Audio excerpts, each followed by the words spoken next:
Today we will tell you about the favorite foods of Slavic countries. And let me tell you, this is something worth your attention because Slavs have a deep and almost reverent relationship with food. The variety and richness of flavors found in Slavic cuisine are unparalleled in any other region of the world.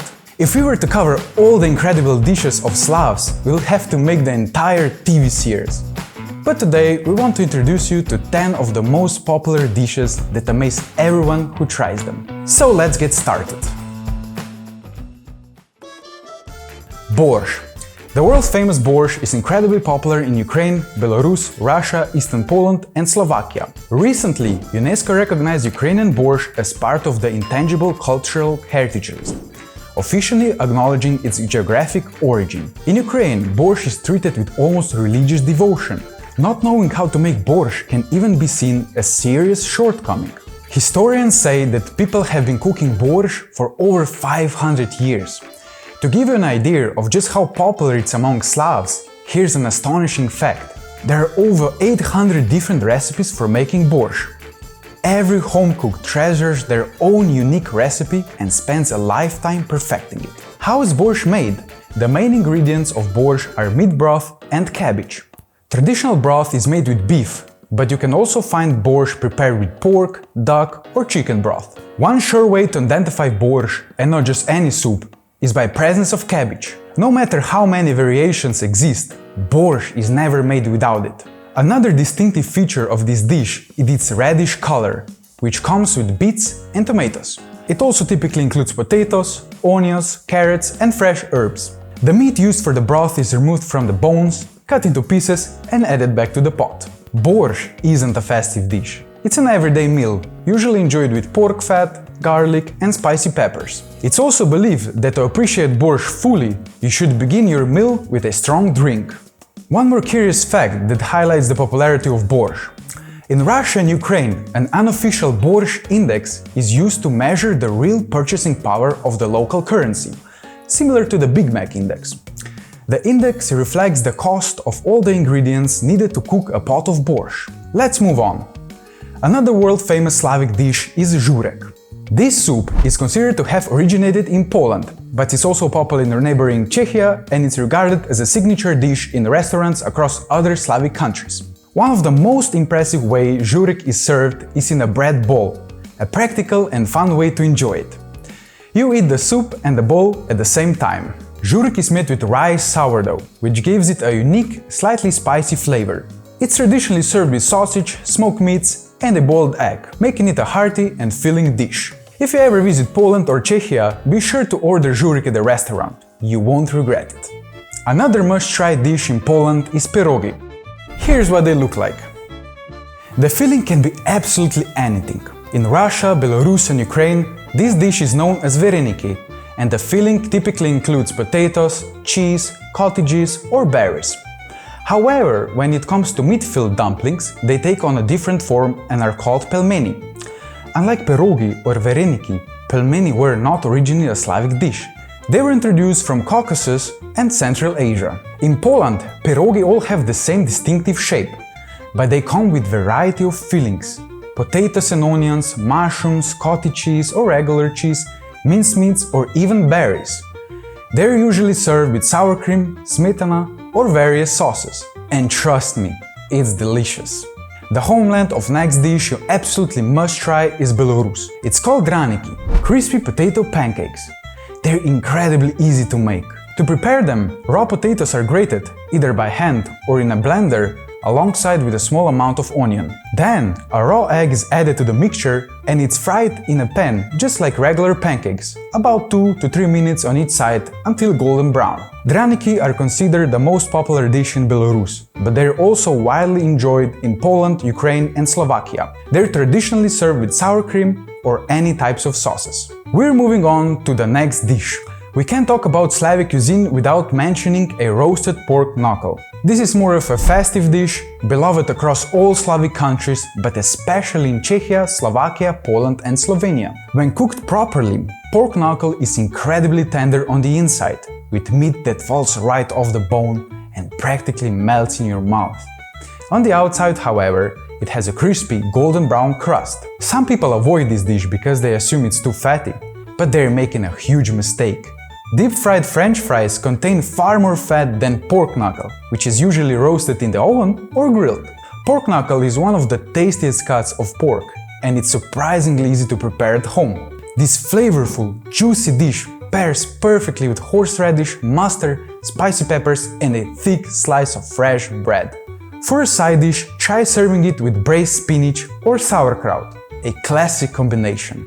The next dish is probably the most unusual of them all, so much so that not all Slavs eat it. In many Balkan countries, for example, people have never even tried it. But in Russia and Ukraine, Belarus, Eastern Poland and Eastern Slovakia, it is traditional favorite. What is it? It's Kholodets.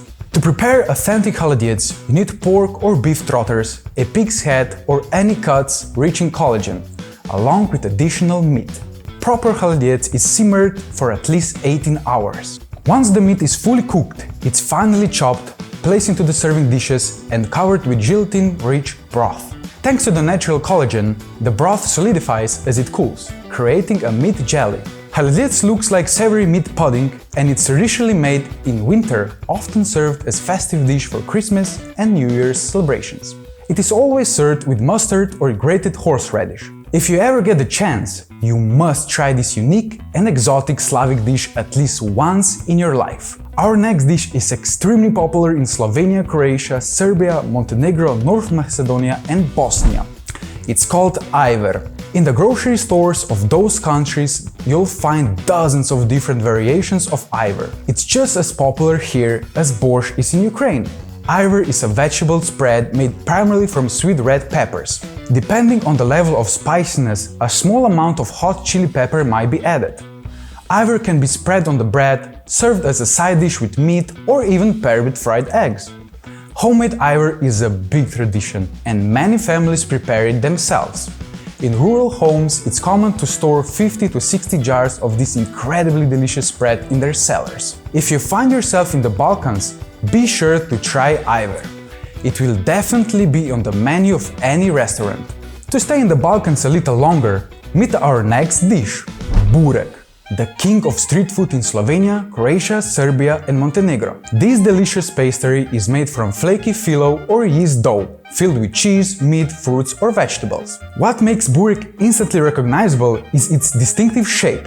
It's always rolled into a spiral or a horseshoe shape. In the Balkan countries, Burek is as common on the streets as hamburgers in the US. Originally, this dish was introduced to the Balkan Slavs from Turkey, but over time they transformed it significantly to fit their own taste. Today, Burek is a national fast food favorite, adored not just by locals, but also by tourists. So, if you ever pass by a street vendor selling Burek, don't hesitate, try it. Now let's talk about the most beloved Slavic dish, and that of course is sausage.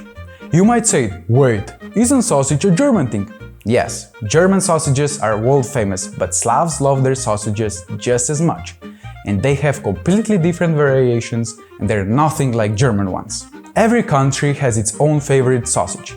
In Slovenia, it's famous kranjska klobasa. In Poland, it's krakowska. In Czechia, it's pražská klobasa. And in Ukraine, it's the well-known Ukrainian fried sausage. Walk into any restaurant, cafe or grocery store and you'll find hundreds of different types of sausages, varying in color, shape, size and flavor. Sausages are an essential part of any celebration or food festival.